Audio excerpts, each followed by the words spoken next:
Vamos lá. É, então vamos lá. O que encobre as suas transgressões nunca prosperará, mas, mas o que as confessa e deixa alcançará a misericórdia. Provérbios 28:13. Então, essa parte, né, de deixar, a gente não gosta muito. Então, a gente gosta de confessar, né, nossos pecados, mas deixar, não. Então, se eu tenho que confessar, né, andar na luz e deixar, que é o arrependimento verdadeiro. Sem isso, então, eu não alcançarei a misericórdia. Muito bem. E nós conhecemos e cremos no amor que Deus nos tem. Deus é amor. E quem está em amor está em Deus, e Deus nele. Nisto é perfeito o amor. Nisto é perfeito o amor para conosco, para que no dia do juízo tenhamos confiança. Olha que legal, agora está falando do dia do juízo, tá? Porque qual ele é, somos nós também neste mundo. No amor não há temor. Antes, o perfeito amor lança fora o temor, porque o temor tem consigo a pena. E o que teme não é perfeito em amor. Então, o que significa que se você teme esse dia, o dia do juízo, você não foi ainda aperfeiçoado em amor. Nós o amamos a Ele porque Ele nos amou primeiro. Se alguém diz eu amo a Deus e odeia o seu irmão, é mentiroso. Pois quem não ama a seu irmão, ao qual viu, como pode amar a Deus a quem não viu? E dele temos esse mandamento, que quem ama a Deus, ame também o seu irmão. Então, o amor, né, que é o contrário da iniquidade, né? A gente viu que quando sobe, né, ou quando o amor esfria, a iniquidade cresce, né? Ou se a iniquidade cresce, o amor vai esfriar, o amor vai diminuir. Então, eles são inversamente proporcionais. Então, para eu crescer no amor, eu preciso crescer em santidade. Isso significa, né, que para que eu aprenda a amar, o pecado em mim tem que morrer, tem que diminuir, né? E essa é a ideia. O amor vai aumentando e o pecado, a iniquidade vai diminuindo, né? E aí, se eu sou assim, se eu aprendi a amar, então eu sou nesse mundo como ele foi. E se eu sou como ele foi, eu tenho confiança para o dia do juízo, tá? Então, se a gente teme esse dia, é porque a gente não foi, nós ainda não fomos aperfeiçoados em amor.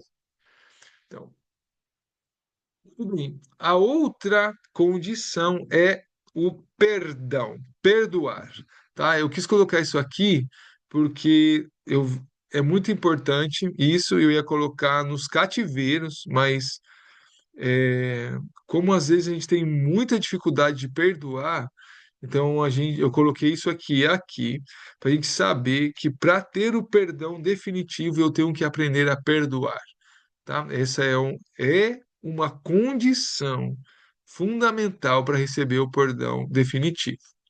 E diz assim, Mateus 6: Perdoa-nos as nossas dívidas, assim como nós perdoamos os nossos devedores e não nos conduzas à tentação, mas livra-nos do mal, porque teu é o reino e o poder e agora para sempre.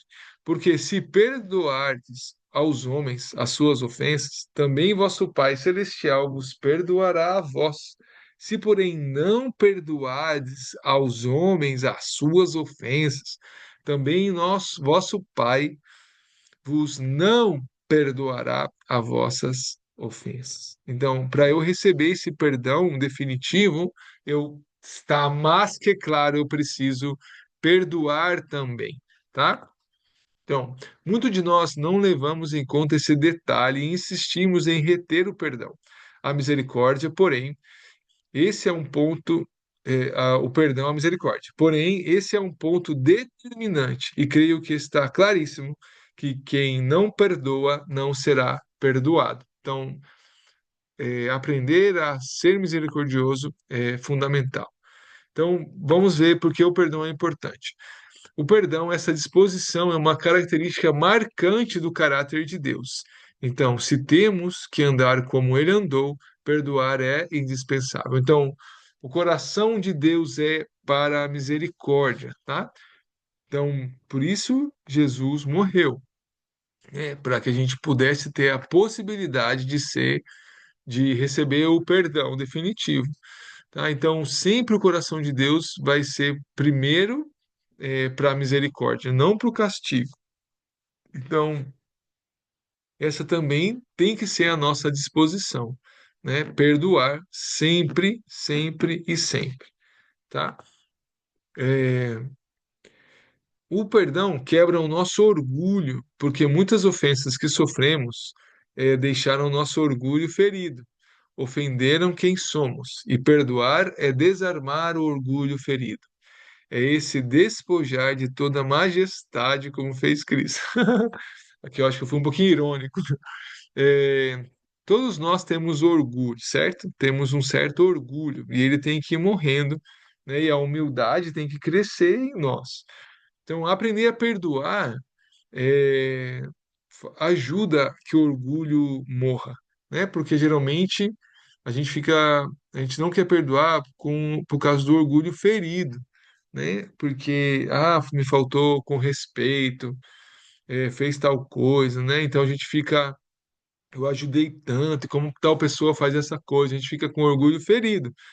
E a gente se coloca nesse pedestal, né? Por isso que eu coloquei isso aí.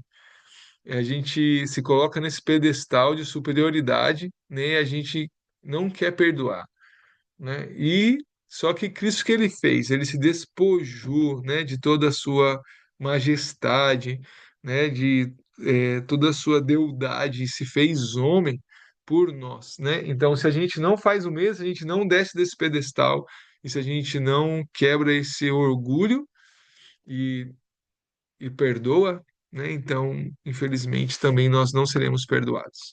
O perdão também rompe com nossa justiça própria, com o desejo de vingança, impedindo assim a raiz da amargura, os maus pensamentos, que não permitem que o amor cresça em nós. Então, a amargura, né, esses maus pensamentos, eles, claro que eles são contrários ao amor, né? Então, como você vai amar uma pessoa que no fundo você quer que ela morra, né? Ou que você quer que ela termine mal.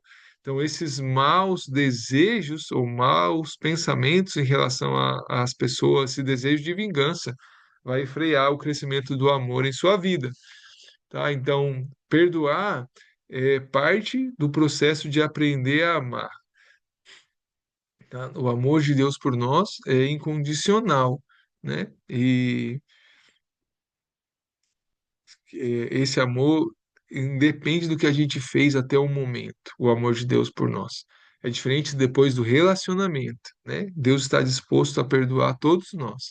Agora, se a gente insiste no pecado, então o relacionamento fica impedido. Essa é a diferença. Bem, o perdão rompe com o vitimismo, que nos prende ao passado.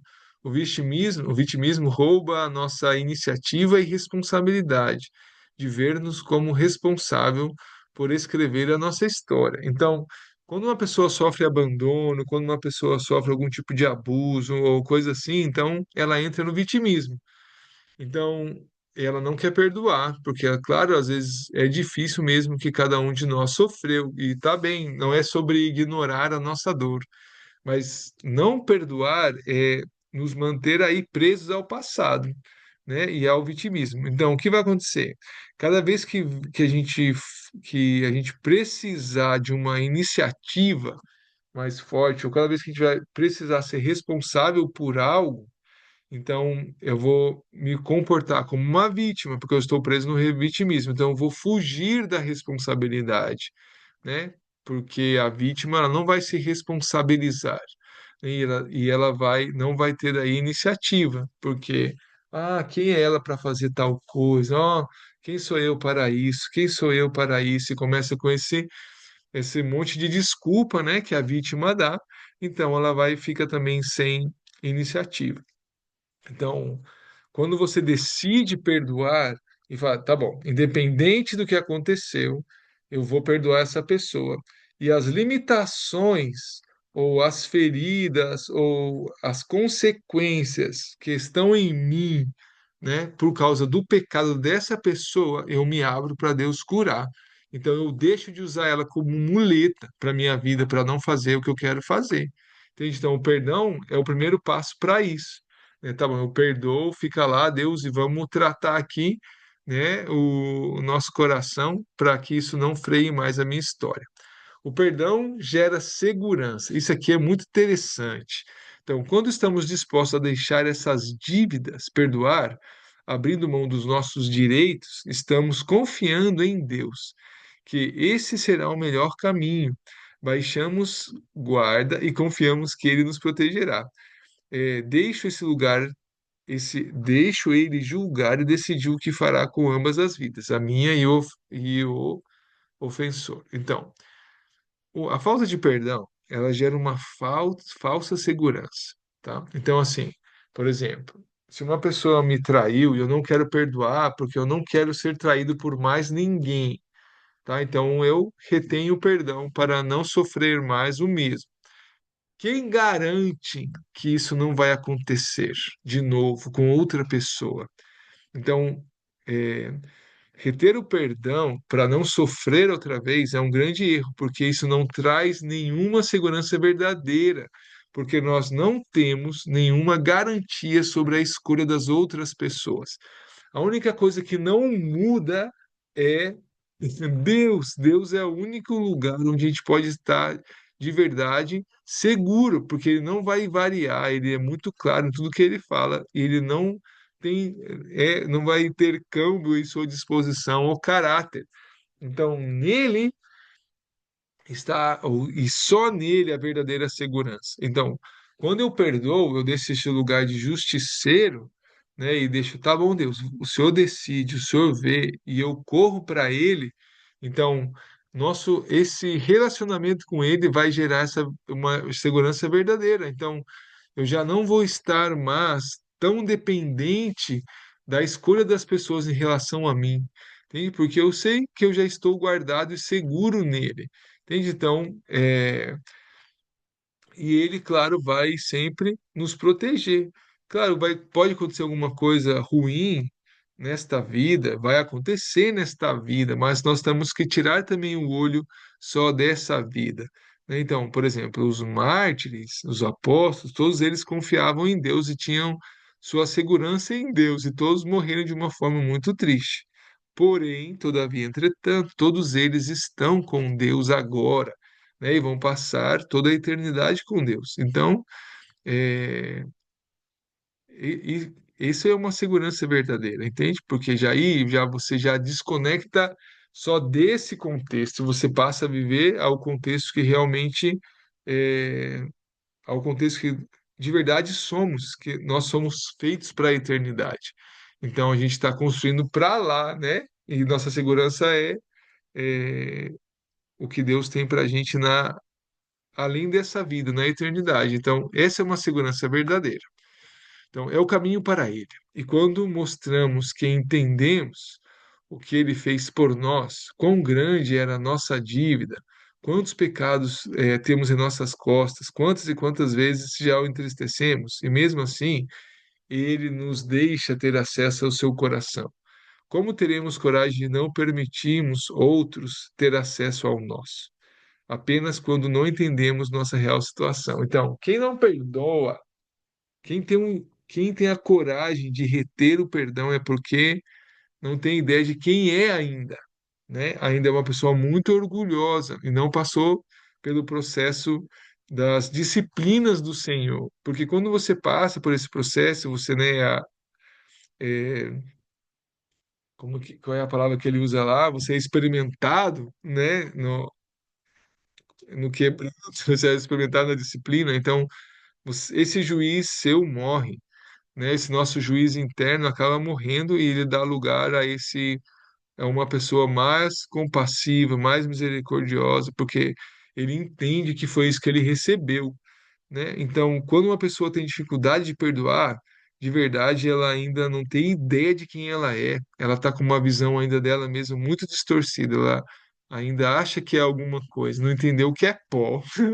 Então, é orgulho, é orgulho. E Deus, né, resiste aos orgulhosos. Então, quando a gente tem essa noção de quem nós somos, dos pecados que a gente fez, de tudo que a gente, todas as vezes que a gente já entristeceu o coração de Deus, e ainda a gente tem a possibilidade de ter acesso ao coração dele, como a gente não vai fazer isso para as outras pessoas também? Tá? Então, essas são as duas condições: o arrependimento verdadeiro e o perdão, tá? Para a gente receber o perdão definitivo. Então, vamos lá, o justo juiz.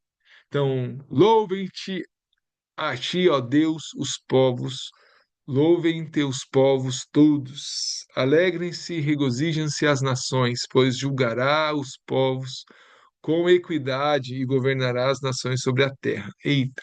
Então, esse dia vai chegar, certo? O dia do julgamento, né? E Deus vai julgar as nações, vai julgar todos nós com equidade. Então, o que significa? De acordo com a luz que a gente tinha, né?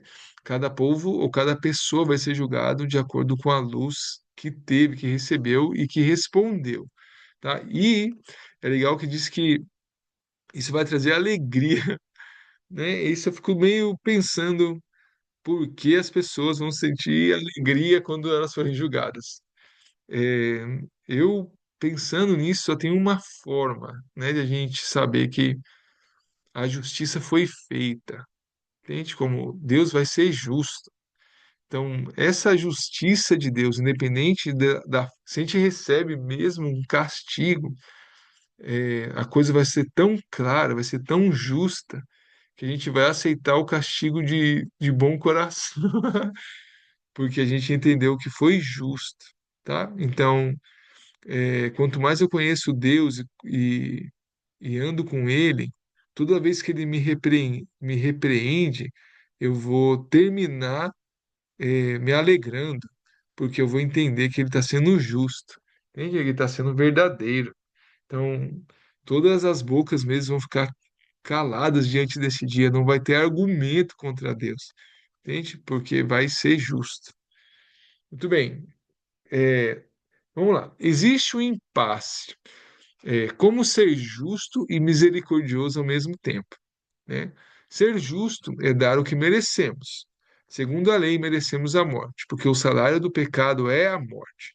E agora, a misericórdia é não dar o que merecemos, é a retirada da pena, da condenação. Então, justiça é dar o que merecemos e misericórdia é não dar o que merecemos. Como Deus consegue ser justo e misericordioso ao mesmo tempo, tá? Então, como isso é possível?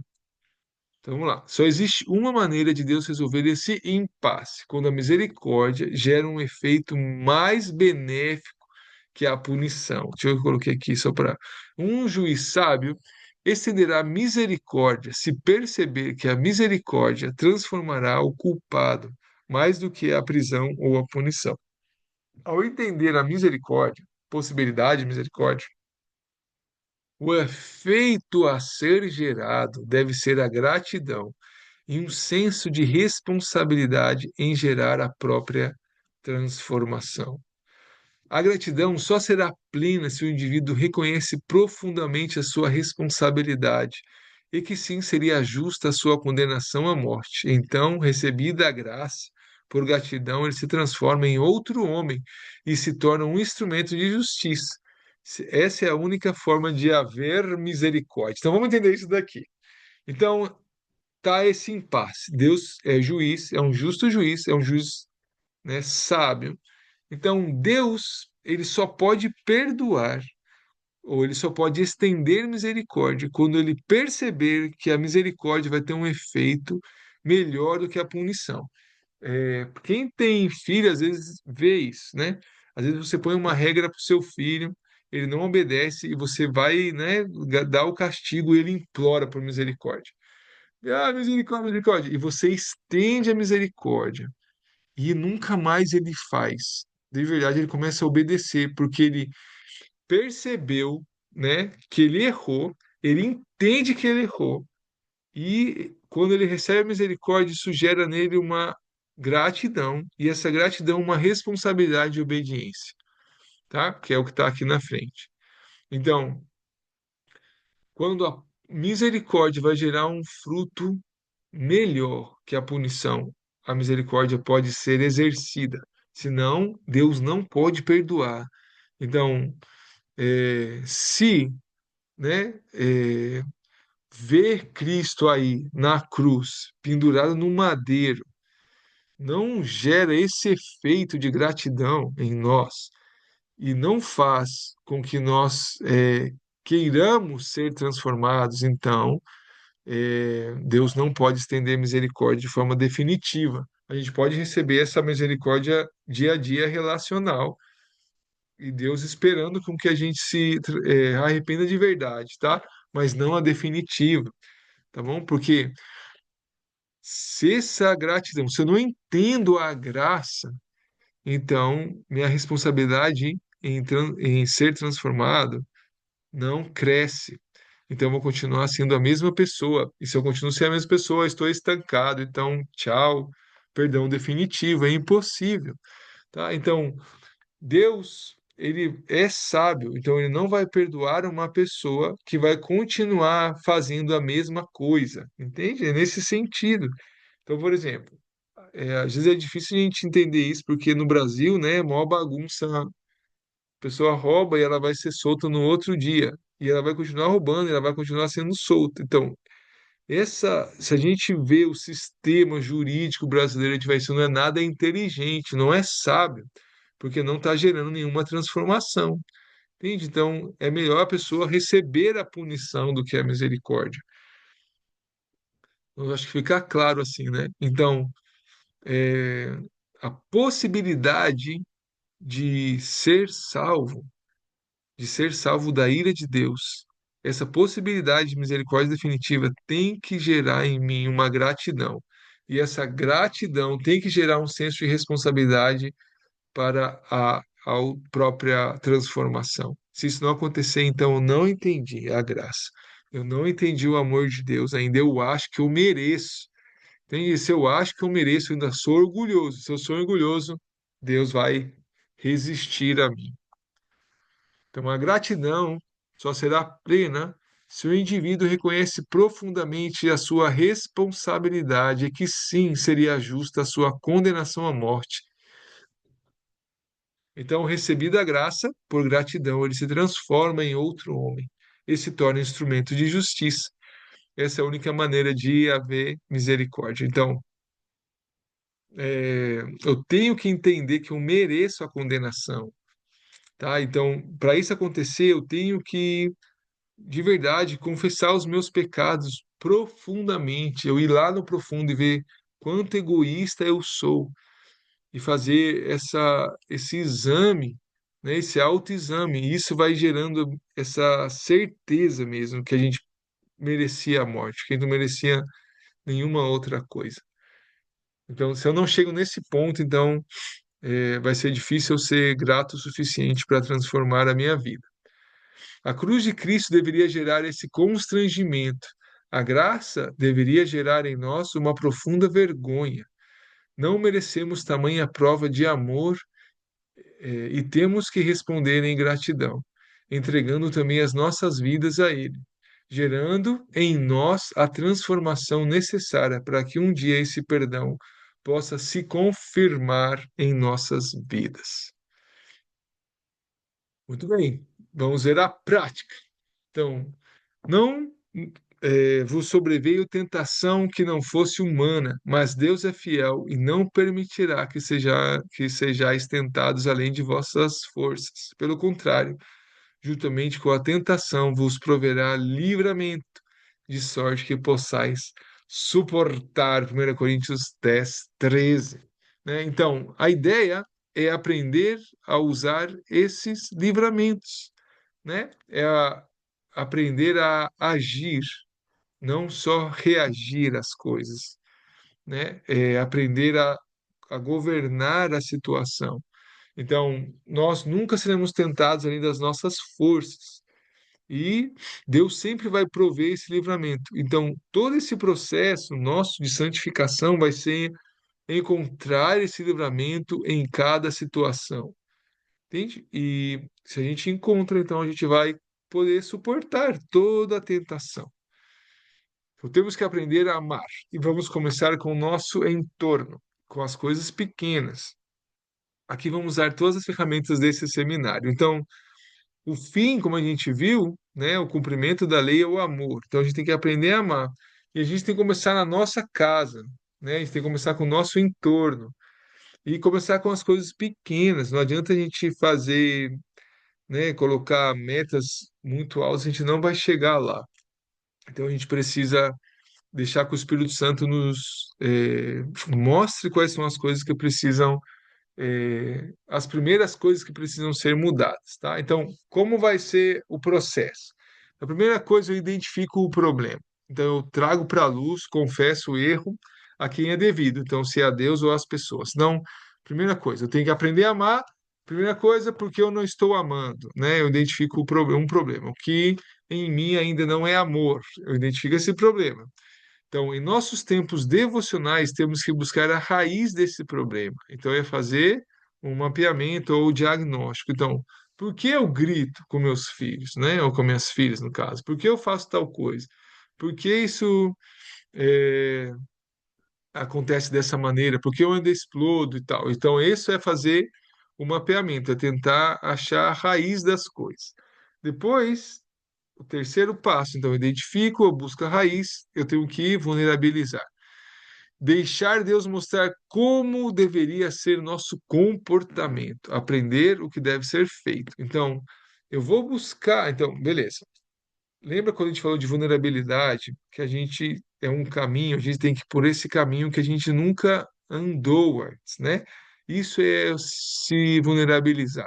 Então, é deixar as nossas formas, nossa segurança e ir por esse caminho que a gente nunca andou antes. Então, Deus tem que falar o que deve ser feito, a forma que deve ser feito, tá? E depois eu tenho que colocar em prática, obedecer, né? Cada nova atitude, por menor que seja agir em espírito oposto ao que normalmente costumo fazer, reconhecer, ou escolher o escape enviado por Deus, ou entender a maneira de Deus de como reagir a tal situação. Então, eu sempre tenho que aprender alguma coisa com cada novo erro que eu cometo, ou os novos e os velhos. Por que eu cometo? Né? O que deveria ser diferente? Como eu posso me preparar para que isso não aconteça depois no futuro?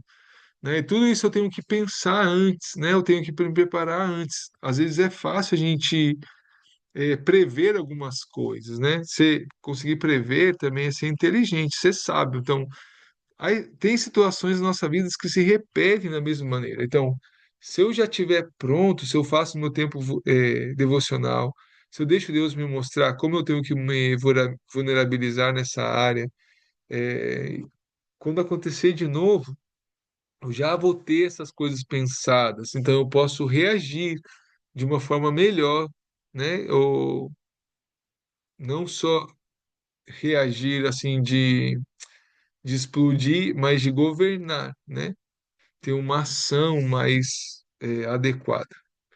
Então, aqui tem esse texto para a gente terminar. Que diremos, pois? Permaneceremos no pecado para que a graça abunde? De modo nenhum. Nós que estamos mortos para o pecado, como viveremos ainda nele? Ou sabeis que todos quantos fomos batizados em Jesus Cristo, fomos batizados na sua morte?